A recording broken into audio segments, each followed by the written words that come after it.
ॐ सहनाववतु सहनौ भुनक्तु सह वीर्यङ्करवावहै तेजस्विनावधीतमस्तु मा विद्विषावहै ॐ शान्ति शान्ति शान्तिः. Our topic for today is Vairāgya, another very important value and qualification to have for a sincere student of oneness. Aikya means oneness. We already saw the role of Viveka in one's life. Viveka means discerning realities. Nitya nitya vastu Viveka. Discerning means between two things. Discernment is always between two things. It's not vichara, enquiry, which is general. Discernment is between two things, which is appropriate for me, for everybody. And so we saw the discernment is between nitya and anitya. Nitya means that which is avyaya, unchanging, that which is always the same. And we understood that that cannot be anything other than Brahman, the truth of this universe, the truth of myself, Satchidananda, Atma, Brahmatma. That alone is nitya. Everything that I observe and through various means of knowledge, using the eyes, ears, inference, is anitya, because that is called anatma, and that depends on I, the observer, and that keeps changing. So the truth of the observer infinite, and then the truth of the observed finite. So this is what we have understood this part. Vairāgya is the ability to give up the anitya. In the light of the fact that anitya is not going to help, what is it going to do? It's going to complicate and mix up my life, because what do I want? Nitya. When do I want it? Yesterday. And so, if I want it so badly, and then all the time I'm mired in anitya, then the anitya acts as a akarshana shakti, a magnetic pull that keeps me going round and round in the world of the finite. Just like the planets encircle the sun. Even though they may want to be free, they cannot, because there is a magnetic force. And likewise, the anitya has a magnetic force, so to speak, which keeps the people revolving, rotating in what is called samsara. The infinite pursuit of the finite is called samsara. Infinitely pursuing the finite, tripping, falling, crying, getting up, brushing off, putting a band-aid on the scraped knee and the elbow, and going again and again in the same place, which is full of potholes, which makes me trip, which makes me fall, which is the world of the finite. So Vairāgya is the ability, after having done this viveka, the Vairāgya is the ability to let go of the finite and focus on the infinite, to make room. You don't even have to focus on the infinite being yourself. You just have to make room. Because if there is no room, how are you going to? No, you can't. So, this is Vairāgya, made up from the words Raga and V, and abstract noun. Raga means strong preference. And V, when you add upasarga, a prefix in front of that, means devoid of. So devoid of strong preferences. Sometimes, raga is translated as passion, and then devoid of passion means what? Dispassion. That is also a fine translation. But it's a very common translation.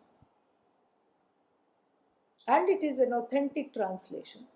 But the trouble with common translations is that we get acclimatized to that.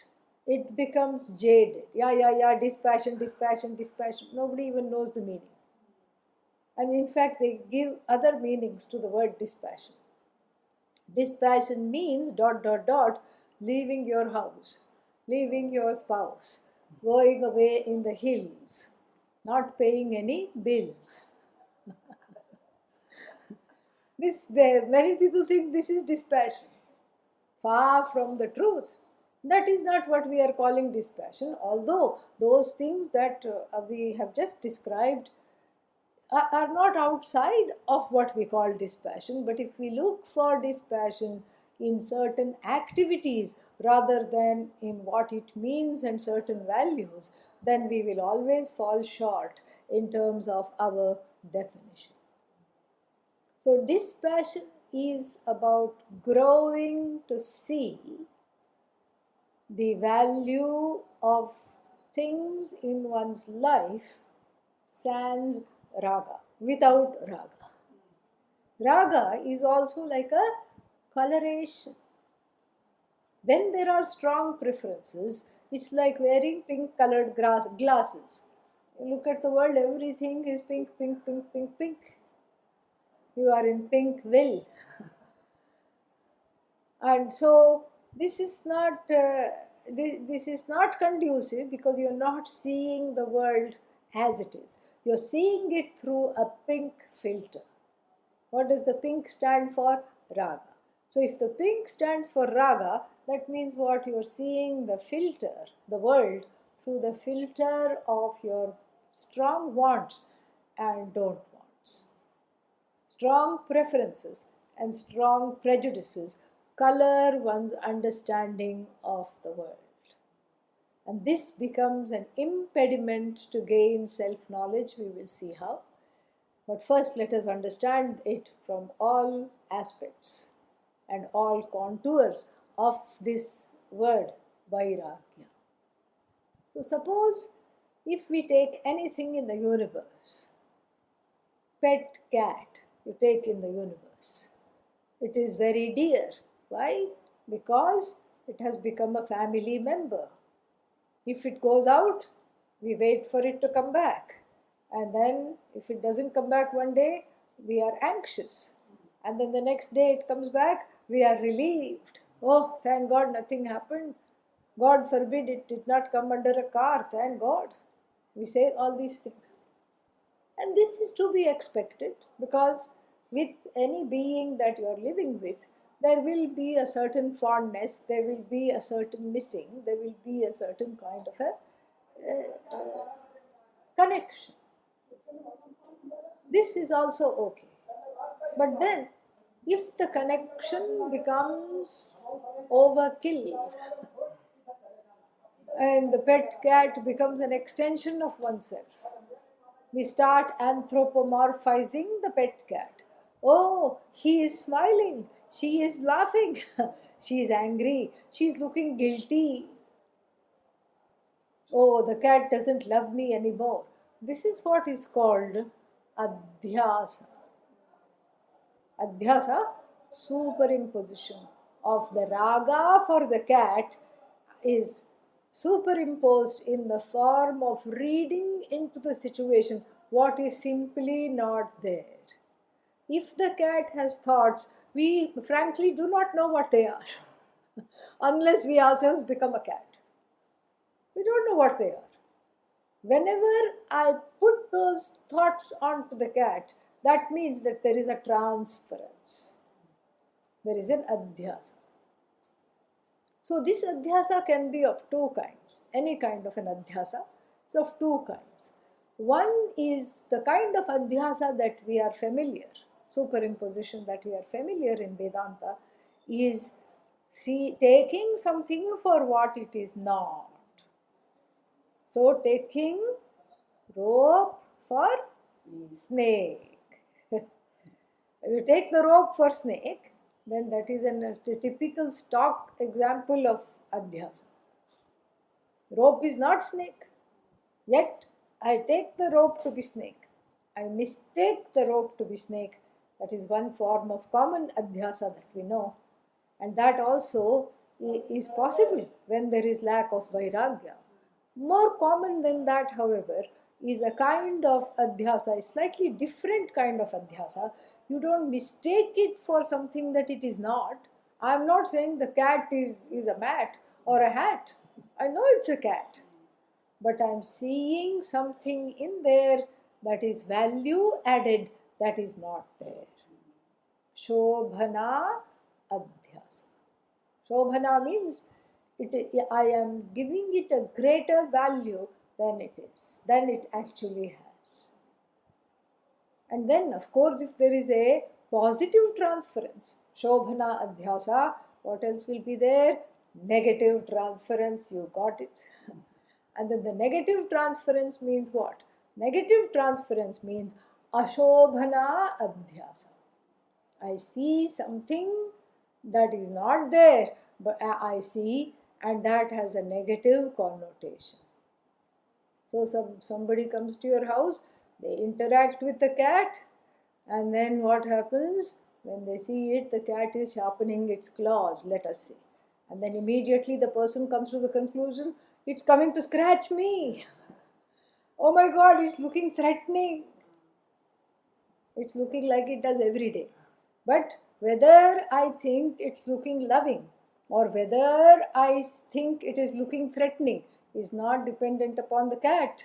It is dependent upon my disposition on any given day, and also deeper still, it is dependent upon my raga, my dvesha. Dvesha again means strong raga. In negative raga is called dvesha, strong prejudice. So the ability to withdraw from these kinds of projections is Vairāgya. So therefore, the translation of Vairāgya that suits a student of Vedanta is objectivity. It is not about leaving something and going somewhere. It's not running away. You run away, but what do you carry with you? Your head. Where is the raga? In the head. Raga is in the head. And where is the dvesha? In the head. If you could take off your head and keep it and then run away, then perhaps we can have a different outcome. But since that is not possible to do, wherever you go, there you are. So you can go to the highest reaches of the Himalayas where there is not a single soul to be found. Even the air that you breathe is thin. But the raga, dveshas are your constant companions. You are never, ever, ever alone. So therefore, Vairāgya is the ability to first withdraw the adhyasa, withdraw the Shobhana adhyasa and the Ashobhana adhyasa, the positive projection or transference over a thing which does not have that value, and the negative transference of something which does not have that fearful or sorrowful quality which is inherent in itself. That is the first order of business in terms of cultivating Vairāgya. First, I try to see the difference between seeing things as they are versus trying to put something on it that it doesn't have.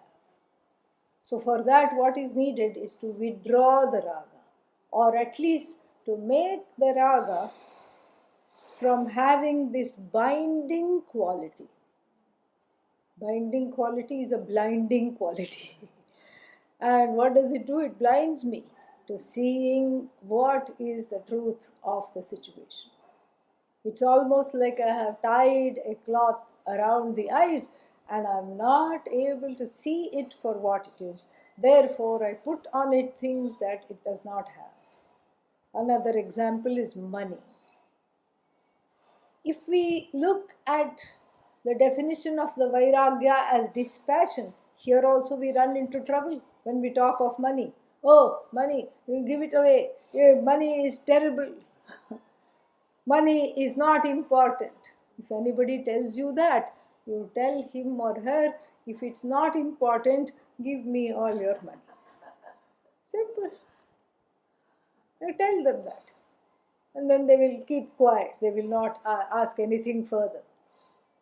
It's not the problem. Really speaking, money is colored paper. In America, it's green colored paper with some whatever print. And in India and other countries, it's multicolored paper with many, many prints. That's all it is. Objectively to look at. And then again, objectively, it is important in transactions. It helps me to pay the bills. It helps me to perhaps have a better quality of life. Without it, I will not have that quality of life. This is also objective. And I want these kinds of things in my life, and I want to take care of this many people in my life.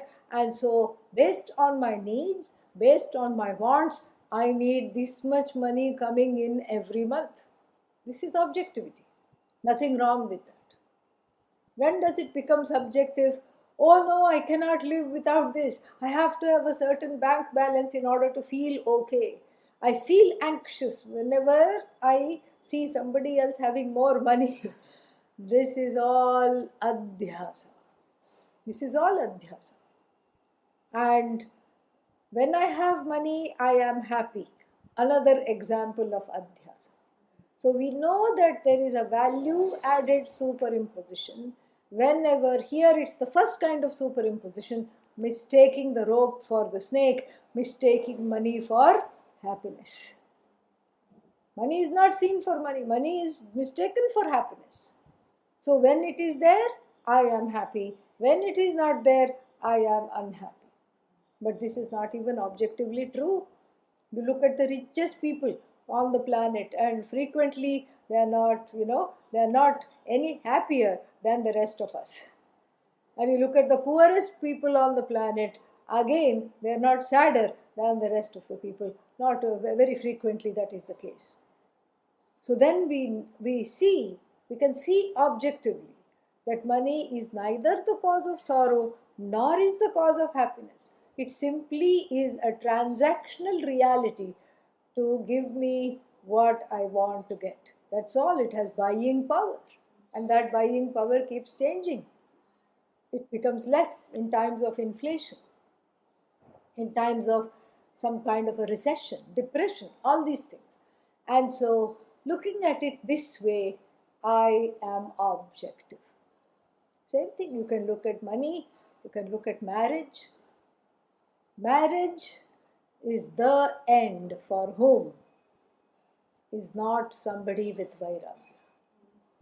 That person is an idealist, makes marriage into an end. If you make marriage into an end, it will end. The end. It will end. That's one way to ensure it will end. It will not be spared. Because in the Shastra, marriage is a means to an end. Money is a means to an end. When we make the means into ends, then it is the end of the pursuit. So when we talk of marriage in the Hindu tradition, marriage is like that. We have what is that called? A ritual called Saptapadi, taking 7 steps towards moksha together. They hold the hands and then they take the steps together. And in fact, they don't hold hands. The groom leads the bride by the foot. He puts her foot forward. And so then this is Saptapadi, where they vow to walk as friends towards a common goal. That is the goal. It is not making the marriage itself into a goal. That means it is putting too much expectations, too many adhyasas on the marriage. You have to make me happy, you have to make me fulfilled, you have to do this, you have to do that, you have to be the spouse, you have to be the best friend, you have to be somebody who has my back all the time, you have to approve of me constantly. It's a big burden to put on the institution of marriage. The institution of marriage was never intended to be that. It was intended to be a place to grow emotionally, spiritually, so that one would become ready for Vedanta. One would become ready to pursue the knowledge that one was free. With or without the marriage, one is free. So therefore, the marriage is something to be outgrown rather than something to be groaning about. Yeah. It's not something to groan about. It is to be outgrown. That's what it is. And this is Vairāgya. You don't have to leave the marriage. Staying in, you are free. You are free. You are a free person. Even staying in the marriage, even staying with the money, you are a free person. In this way, everything in the tradition helps, all the institutions in the tradition help in cultivating, developing Vairāgya. So this is a wonderful thing, because marriage is a means, children are a means for Vairāgya. Wait till they become teenagers. You will naturally have Vairāgya, because not a single thing you say, either they don't hear, or if they hear, they will not honor. So either way, you have to say, okay, chup, mum is the word, and you have to grow. And so this marriage is growth, children's are growth, in-laws, an opportunity for growth, in-laws who behave like outlaws, another opportunity for growth. It's all growth, growth, growth, growth, growth, growth, growth all the way. And so this is really what we call Vairāgya. Vairāgya is inner growth, to be able to see things for what they are. And it's the twin brother of Viveka. Both are together. The more the Viveka, Vairāgya naturally comes. And it naturally makes you shed things you do not want. You keep shedding, you keep shedding. So Vairāgya also, they say, is of two kinds. One is called Shmashana Vairāgya, funeral ground Vairāgya, which is temporary and spurred on by a shocking event in one's life. Sudden earthquake, 1,000 people missing, feared, dead. That's the time to take stock of one's life. You say, oh my God, these were people I knew. Some of them I knew. And they are now where? Buried under the rubble. We don't even know whether they are dead or alive. And I better straighten out my life. I better straighten out my priorities. What is this life? This is not, here I am, going here, going there aimlessly, and eating this, wanting that, going here, investing in this. Where is my priority? What am I doing? I really need to focus on my growth. This is what is called Shmashana Vairāgya, spurred on by sudden shocking event in one's life, a loss of a loved one, a huge thing like earthquake, war, all these things can give. But that lasts only as long as the event. After a while, back to square one. And it's like, the curly tail of a dog. A dog has an upturned tail like this. And then you hold it straight. How long will it be straight? As long as you're holding it. You leave it, it bounces back to being curly. That this is the first kind of Vairāgya. But even this Vairāgya, if you take it to a teacher, a qualified teacher of Vedanta, they can make the curly Vairāgya straight. They can straighten it out. Because the force of the Shastra is like that. They can straighten it out.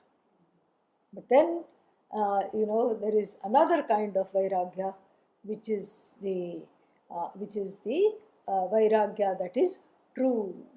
It is not based on some kind of an external event. It is a slow growth called Nirveda, slow understanding, a gradual understanding that all things that glitter are not gold. They will never be gold. And then it is a deeper introspection. How come I am always attracted to this glitter? What is it about me that I feel lacking, that I am constantly attracted by that which shines? What is it that?